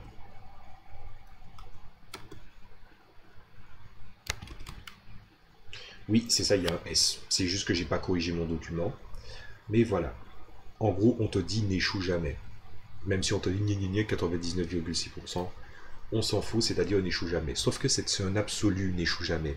Et Mutant Mastermind, il y a des niveaux d'immunité, il y a des niveaux de choses qui sont assez larges, mais on ne peut jamais rentrer dans des proportions extrêmes, infinies, absolues. C'est pour ça qu'à la place, quand un truc n'échoue jamais, j'ai décidé de mettre plutôt cet avantage sans contrepartie, puisque c'est une attaque Pokémon, donc j'ai décidé de le mettre sans contrepartie. La side effect, c'est avantage, le jet de cette attaque ne peut subir une baisse de seuil. C'est-à-dire que quand tu lances ton attaque, la personne peut décider de lancer tes trucs, il peut décider de lancer ses sauvegardes. La baisse de seuil qu'on peut lancer sur ton personnage ne peut en aucun cas affecter cette attaque. Et la largeur, c'est 3, c'est une largeur de 3, c'est-à-dire que ça inflige des dégâts dans une aire d'effet de 2 mètres cubes. 2 mètres cubes du point d'impact, évidemment. Ce qui veut dire que c'est un petit peu une attaque de zone. Étant donné que les attaques en ligne, les attaques en cône, c'est plus des éléments qui relèvent du tabletop. Là, on est empreint d'un univers de super-héros. En sachant aussi que si tu joues à Pokémon, ben Pokémon souvent les combats d'arène c'est dans des endroits bien délimités. Vous pouvez essayer de vous arranger pour essayer de faire le truc. Par exemple, si tu sais que ton attaque, ben, tu préfères qu'elle soit en ligne, ben à ce moment-là tu restreins. Et tu restreins et à ce moment-là ben, tu règles au maximum que tu peux. Par exemple, si c'est au 2 mètres cubes, et que tu lances attaque météore, mais tu veux le lancer sur une attaque restreinte pour éviter de blesser une cible, ben, ce que tu fais, c'est que tu dis tout simplement, au lieu de dire de déterminer l'heure d'effet, genre en cône, en ligne, tout ça, ben, tu peux faire exactement comme j'ai fait, c'est-à-dire que largeur 3. Le Pokémon, tu veux mettre comme side effect, comme effort supplémentaire, que ton attaque, elle soit purement en ligne. Ben, comme c'est du 2 mètres cubes d'air d'effet, ben, tu le mets en ligne, et à ce moment-là, tu le divises par 3, donc ça fait 2 mètres de largeur. En fait, 2 mètres de rayon, de point d'impact. Et voilà. C'est comme ça que tu règles le truc. L'attaque régénération, bon, ça a été facile à régler, puisque bon, je me suis basé sur le facteur de régénération tel qu'il est dans Mutant Mastermind. Je rappelle, l'attaque régénération de Pokémon, c'est récupérer des altérations d'état. Et justement, les effets des marqueurs de dégâts dans Mutant Mastermind, c'est des altérations d'état. Ce qui fait que régénération n'avait pas besoin d'être modifié. C'est régénérer une pénalité pendant 1 minute. Je pense que c'est pas mal.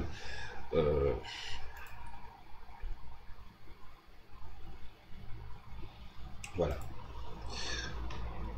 Donc ça, c'est plutôt pas mal. Et pour finir, au regard touchant, eh ben là, c'est plus les attaques secondaires comme Mimiqueux, Boule Armure, tout ça. Ça peut donner certains bonus. Et regard touchant, c'est quoi? C'est que ça baisse l'attaque, sauf que baisser l'attaque, c'est pas possible avec les altérations d'état. Ce que tu fais à la place, plutôt, c'est que tu essaies d'amadouer le personnage, la créature en face, puisque c'est regard touchant, ça s'appelle. Et au bout d'un moment, ben, tu le soumets légèrement à ta volonté. À ce moment-là, c'est au maître de jeu de voir comment il règle ça. Par exemple, imaginons, tu lances regard touchant et tu le fais accumuler beaucoup d'effets d'altération d'état négatifs liés justement aux émotions, ce qui est le cas de cette attaque, ben tu peux contrôler le Pokémon et par exemple, un petit peu comme si l'amour empêche le Pokémon d'attaquer, et si tu es en combat d'arène, le Pokémon va rentrer dans sa Pokéball alors que parce qu'il est plus ou moins contrôlé, et ça fait une pénalité pour l'arbitre met une pénalité au dresseur, c'est-à-dire que c'est considéré que le Pokémon a été Mikeo. Ça a été déjà vu dans l'anime, mais en gros, quand un Pokémon n'obéit pas, le Pokémon peut subir un penalty. S'il n'obéit pas, il ne réagit pas, il est considéré comme KO. C'est un chaos technique. Ah ben, le fait que tu pousses un Pokémon à rentrer dans sa Pokéball, bah, c'est considéré comme si la personne, en fait, elle a perdu un Pokémon et il ne peut pas le réutiliser pour la suite du combat. Voilà, il y a plein de façons de gérer ça. Donc on va plutôt passer au bilan final de Pokémon, puisque je n'ai fait que parler de ça. Bien. Alors, du coup, est-ce que c'est facile d'adapter Pokémon en JDR sous Mutant Mastermind? Oui. Le problème, pour moi, comme je suis habitué à créer des jeux, pour moi c'est d'une facilité déconcertante. Puisque la question c'est pas de la question c'est de s'adapter. S'adapter ne veut pas dire pomper.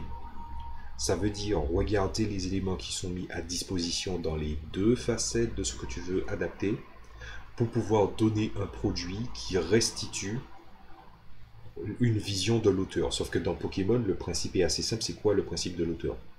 Ben, à ce moment-là, il faut sortir de la 2D. Pour moi, c'est sortir de la 2D qui est meilleur. Étant donné que c'est un système qui est fait avant tout pour les super-héros, ça fait que tu peux lancer certaines attaques, tu peux prendre en compte les aires d'effet, tu peux avoir un gros contrôle sur le truc. Tu vois que c'est pas un truc en 2D, c'est en 3D. Ce qui n'est pas loin de l'anime dans un certain sens. Et aussi, il y a une facette qui est très intéressante, c'est que le niveau de pouvoir d'un Pokémon détermine pas nécessairement le niveau général que tu vois dans le jeu vidéo. Ce qui veut dire que tu peux voir un Pachirisu combattre un Groudon, Et le Groudon réussit ses jets de toughness et il résiste à des Telluride-Force. Est-ce que vous voyez la perspective? C'est-à-dire que là, même si on prend en compte la limite des types, tout ça, les attaques ont quand même des gros effets, ce qui veut dire que c'est surtout le seuil de réussite qui va déterminer.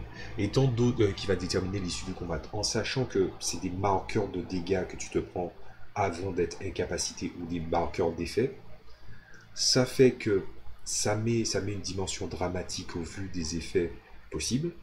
Ça met une dimension, j'aime pas ce mot, mais ça met une dimension ça, épique dans le sens des gens, pas dans mon sens à moi, mais ça met une dimension épique où tu vois que la situation peut être changeante d'un Pokémon à l'autre. Et surtout, tu vois aussi que comment évaluer le niveau d'un Pokémon avec, finalement des chiffres, bah, tu peux pas le faire. C'est toujours, c'est un peu comme dans, comment dire ça, c'est un petit peu comme dans l'animé. Dans l'animé, tu vois que il n'y a pas de notion de niveau. C'est vrai que dans la première génération, il y a quelqu'un qui te dit oui, Boostiflore apprend les trucs, Héros Carnage évolue à tel niveau. Mais c'était vraiment pour présenter des trucs en rapport avec le jeu, mais tu vois que cette limite, elle s'est effacée. Pikachu, objectivement parlant, il est de quel niveau? Il n'est pas niveau 100. Il est clairement pas niveau 100. Et je dirais même que si tu prends une échelle, tu te dis Pikachu baisse de niveau au fur et à mesure qu'il quitte une région. Donc, tu vois que cette notion ne s'applique pas. Et c'est justement ça qui fait la force de cette adaptation. Si tu dois adapter Pokémon pour Newton and Masterminds, c'est quelque chose qui pour moi est très facile parce que je suis habitué à créer des jeux. Et j'ai aussi une envie de restituer ce que l'auteur avait envie de faire, c'est-à-dire les univers qui sont présentés dans ces cross-médias. Et ça veut dire aussi sortir de cette dimension 2D, donc sortir du jeu vidéo, et de prendre finalement le meilleur de tous les aspects cross-média de Pokémon. Tout en te permettant de raconter un petit peu ce que tu as envie. Voir un Pokémon, qui est, que par exemple, je prends un exemple, moi je déteste Chafreux. C'est un Pokémon que je trouve dégueulasse. Mais j'adore Chaglam. Si je décide d'avoir un Chaglam, je peux dire oui, le Chaglam, je l'ai, je refuse de le faire évoluer. Et c'est pas genre, ils montent de niveau et à chaque fois je le force à évoluer. Si par exemple le Pokémon désire évoluer, à ce moment-là, si les Pokémon forcément, ce ne sont pas que des chiffres sur un papier, on a beaucoup parlé chiffres, mais il faudra leur mettre des contraintes, ce qu'on appelle des contraintes, c'est-à-dire que ton Pokémon a une certaine fierté, il a une certaine personnalité, il a une certaine façon de voir les choses, il ressent certaines choses par rapport à toi ou ce genre de choses-là. Ça ne constitue pas en gros des points de pouvoir que de mettre ça. Et du coup, ça te fait des Pokémon très très différents. Et finalement, c'est surtout le meilleur de l'animé qu'on arrive à voir. C'est-à-dire que si tu regardes l'univers de l'animé et que tu le transposerais dans un jeu vidéo, mais tu auras un jeu vidéo avec une aventure qui est géniale. Imagine que tu as prenons le Bulbasaur de Sacha. Je rappelle que le Bulbasaur de Sacha, c'est quand même... il est capable, le Bulbasaur de Sacha est capable d'utiliser l'attaque tunnel. Il dit fuck qui me dit, ceux qui me disent que je peux pas l'utiliser, il l'utilise. Et donc un Pokémon qui refuse d'évoluer, ben ce Pokémon qui refuse d'évoluer, à aucun moment, en fait, ça sera une course pour savoir s'il veut évoluer ou pas. Et est-ce que l'âge d'un Pokémon détermine son stade d'évolution? On a bien vu que non. Voilà. Il existe probablement des Pikachu qui sont à un stade de bébé. Juste parce qu'ils sont heureux, ils ont évolué en Pikachu. Donc toutes ces facettes qu'on a fini par voir et qu'on a traitées ensemble, ben, c'est des valeurs où tu te rends compte que le truc avec Pokémon, c'est que Pokémon n'est jamais qu'un jeu vidéo orienté avec des mécaniques de Japan RPG qui sont très très rigides, mais dans son terreau d'origine, dans ses possibilités, dans les créatures proposées, dans le monde proposé, ben tu arrives à gérer. Ah oui, quand même, je vais donner cette indication, c'est gratis. Hein. De toute façon, je suis parti pour que la vidéo soit longue. Ce que je vais vous donner comme proposition gratis, c'est que je vais vous dire comment je compte les Pokéballs. Pour moi, les Pokéballs, en fait, c'est simple, c'est que pour que quelqu'un lance une Pokéball, la Pokéball a un certain jet de sauvegarde à faire pour que la personne puisse réussir ou échouer. Et le truc sera basé sur finalement, je pense que ça sera basé probablement sur les sauvegardes les plus crédibles possibles, c'est-à-dire le premier c'est sur sa condition, donc le jet de toughness, et le second c'est le jet de volonté. En fait, il devra prendre le meilleur des deux facettes. Et ça serait quoi le degré de difficulté pour une Pokéball de base? Pour vous donner, après vous allez imaginer, vous démerder, mais pour moi, une Pokéball, le degré de difficulté c'est 20 plus le facteur de la Pokéball. Donc par exemple une Pokéball de base, ou une première ball comme on les appelle, les Pokémon événementiels, les Pokéballs blanches que j'adore là, c'est 20 plus 1, 21. Et à ce moment-là, lui, le Pokémon, il devra faire le jet plus l'opposition. Ah non, ce calcul-là, il n'est pas bon. Donc comment je ferais ça? Je pense que je ferais ça d'une certaine façon. Je pense que ça serait 20. Je pense que c'est 20 moins la différence de rang. Donc 5 x 4 ça fait 20. C'est-à-dire qu'au début, quand un Pokémon s'est pris, quand tu lances une Pokéball sur un Pokémon, le degré de difficulté qu'il doit surpasser c'est 5. Ah mais ça fonctionne en plus, c'est bien ça. Si tu as une Pokéball de base, tu sais que 20 c'est le facteur maximum, plus le modificateur de la Pokéball. Donc par exemple pour une Pokéball, si tu lances une Pokéball sur un Pokémon en barre pleine, bah, c'est par facteur différent de degré de réussite que tu vas essayer de toucher. Par exemple, par défaut, ça sera 5.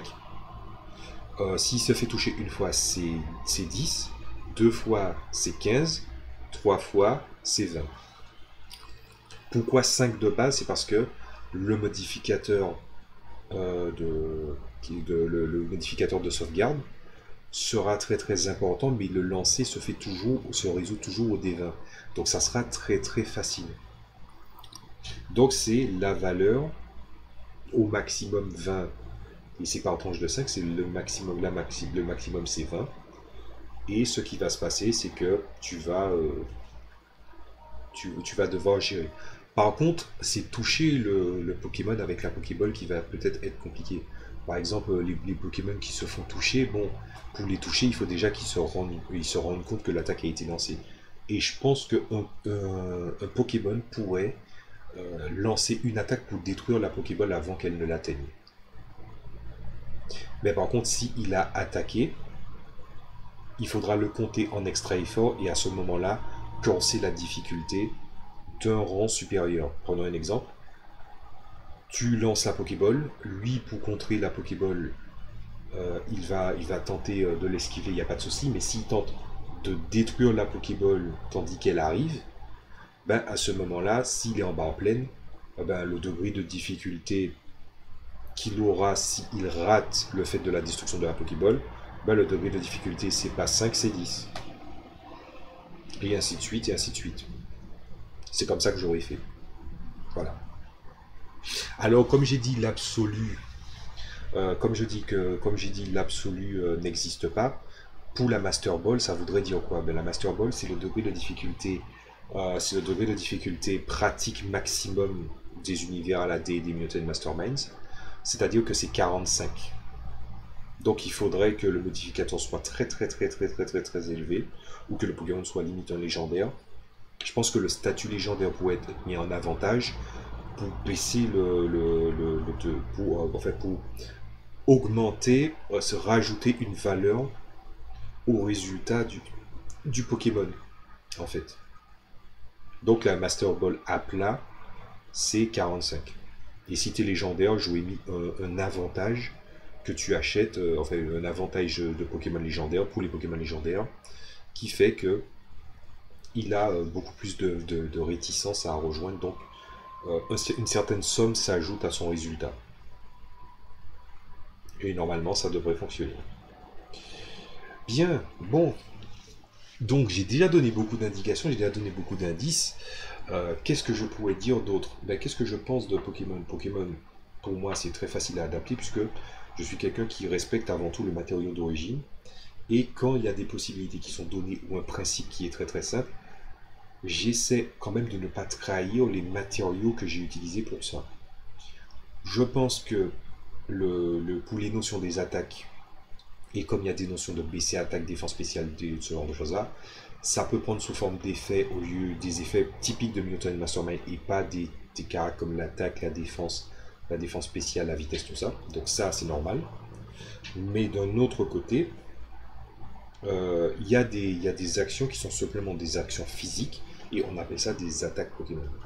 Donc il faudra trier les attaques Pokémon, des attaques qui sont purement physiques ou des possibilités qui sont purement physiques, tout en sachant que toute attaque à distance lancée par une créature et qui n'est pas un projectile est considérée comme un pouvoir de Mutant Mastermind. Donc c'est très facile, mais par contre c'est une putain d'usine à gaz. Ça serait très facile pour moi d'adapter Mutant Mastermind, mais après s'il faut faire un supplément où il faut faire traiter tous les Pokémon, ça serait chiant parce que il y a des attaques, il faut les regarder parce que forcément faut être très attentif pour éviter les déséquilibres. Et il y a des Pokémon où on te dit oui, la 6ème génération, les bases vitesses ne sont pas si élevées pour eux parce que non, en fait, comment dire ça? Oui, non, mais pour la stratégie, c'était mieux. Par exemple. Je crois qu'il y avait un argument comme ça qui était sorti. Vous me le confirmerez si vous êtes fan de Pokémon et que vous y connaissez un minimum. Voilà. Donc il y a des Pokémon que vous serez amené à modifier. Et évidemment, comme ce n'est pas un seuil de base, ce que je vous propose en fait, c'est le seuil de niveau de pouvoir de base. C'est-à-dire que les Pokémon ont un niveau de pouvoir de base qui est le leur, mais vous pouvez très bien vous affranchir de la notion de niveau, comme Mutant Mastermind le permet, pour pouvoir rajouter des attaques supplémentaires et tout. Par contre, la seule chose que je peux conseiller au MJ, c'est garder le système de progression par niveau de pouvoir à l'œil. C'est-à-dire que par exemple, que le Pokémon de vos joueurs apprend 8 attaques en 3 sessions s'il a les points, c'est pas du tout un problème. C'est pas grave en fait. Ou qu'il progresse tout simplement. Il faut juste avoir la main la plus correcte qui soit dans la distribution de points tel que dit le manuel du maître de jeu et le manuel de base. Respectez le manuel de base et servez-vous des niveaux uniquement pour connaître la fourchette de création d'une créature. Voilà. C'est-à-dire que les niveaux de créature, les niveaux de pouvoir ne sont jamais que des points de départ pour indiquer la créature sur le fond, son contenu, ses propriétés, c'est quoi. Mais j'émettrai quand même une énorme réserve. Quand vous créez un Pokémon, dans la liste des attaques Pokémon, donc dans la liste des pouvoirs et capacités, je vous conseille de mettre en tout ce qui est offensif ou défensif, vous le limitez au total hein, des deux catégories, vous les limitez à 3 ou 4. Mais par contre, pour les trucs comme par exemple le vol, la nage, la plongée, à ce moment-là, mettez les limites qui semblent correctes vis-à-vis de la créature en question. Par exemple, un coquille perle qui en fait, en claquant sa coquille se déplace à une grande vitesse sous l'eau, c'est pas déconnant qu'il atteigne une très très grande vitesse. Il y a des comment ça, il y a des coquillages qui se déplacent à une très très grande vitesse de cette façon. Et il y a des nautiles qui se déplacent vite, il y a des poissons qui se déplacent vite. Mais il faut toujours prendre en compte que le score de déplacement va être le score de déplacement au sol doit être correct et équivalent. Et aussi, un dernier détail, c'est que si vous créez un Pokémon, si vous voyez que les caractéristiques ne reflètent pas ce que vous pensez que le Pokémon soit, n'hésitez surtout pas à le changer. Par exemple, il y a la description du Pokédex, il y a la description des données, et il y a la description de sa représentation, par exemple, dans l'animé. Dans ma tête, hein, je me suis toujours refusé à penser qu'un Dracofeu mesure 1m70. Pour moi, ça peut arriver, mais c'est hors de question. Pour moi, un Dracofeu, c'est 2 mètres. Un Tortank, c'est 2 mètres. Un Florizard, c'est plus ou moins 3 mètres de long. C'est un gros truc, un Florizard. Vous voyez où je veux en venir. Et les modificateurs de taille aident aussi à savoir si une cible est plus facile à toucher que d'autres. D'où le fait que je parlais de Groudon face à Pachirisu. On se dit, quand tu es dans le jeu, tu te dis, bon, la bête, il se prend un Telluriforce, il meurt. Voilà. Mais par contre, si tu mets le Pachirisu face à un Groudon dans Mutant Mastermind, c'est très intéressant de savoir qui va gagner ou pas. Mais après, il y a quand même des trucs que j'ai à dire par rapport au type ou à ce genre de choses-là. Je pense qu'il y a des Pokémon qui sont de type Sol, qui font office de prise de terre, donc il y a bel et bien des capacités qui n'affectent pas, même s'il n'y a pas même s'il n'y a pas estampillé type, je pense qu'il y a des attaques qui ne fonctionnent pas sur certains Pokémon. Les attaques Sol ne fonctionneront pas sur des Pokémon Sol. Voilà. Et je rappelle que Fouinard n'est pas un Pokémon Sol, évidemment. Les attaques Psy qui n'affectent pas les Pokémon insectes, c'est parce que le domaine psionique et la structure cérébrale des insectes est trop différente pour être modifiée. C'était ça la logique de base. D'ailleurs, pourquoi les attaques de type insecte sont efficaces sur les types Psy, c'est parce que les insectes sont connus comme étant des créatures pernicieuses, par leur vomissement, ils nuisent à la concentration, et les psioniques ont besoin de grands contrôles pour pouvoir avoir leur pouvoir.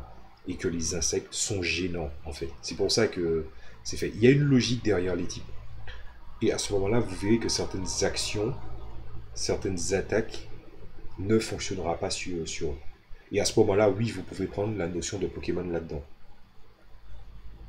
Voilà.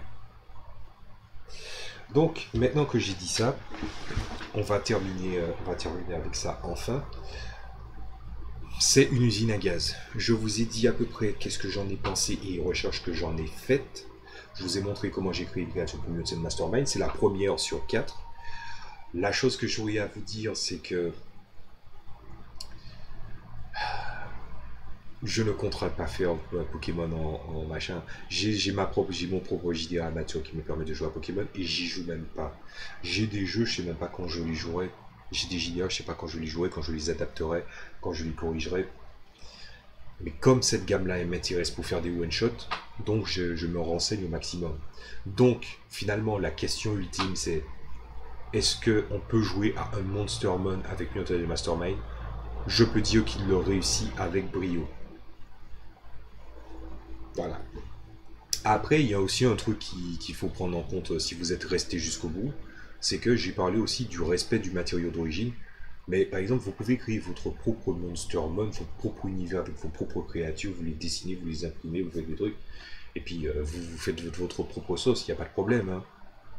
Ce que je veux dire, c'est que forcément, quand tu veux retranscrire, quand tu veux adapter une œuvre existante en jeu de rôle, tu veux la fidéliser le plus possible, et quand elle a pour pas mal de zones grises, tu te sors des zones grises pour ne pas trahir la vision de l'auteur.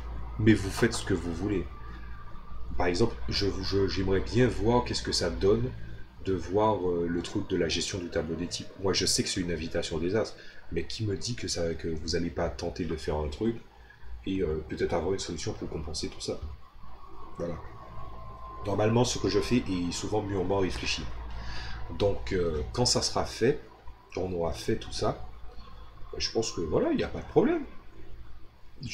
Vous voulez créer vous voulez faire une campagne de Mutant Mastermind composée de Monstermon uniques, genre par exemple, ça fait penser à un JDR un RPG japonais que je jouais sur PSP qui s'appelait Kingdom Jewel Summoner, où en fait les gens capturent des monstres, puisque en fait c'est un univers où en fait il y a des humains et il y a des monstres, un univers fantastique.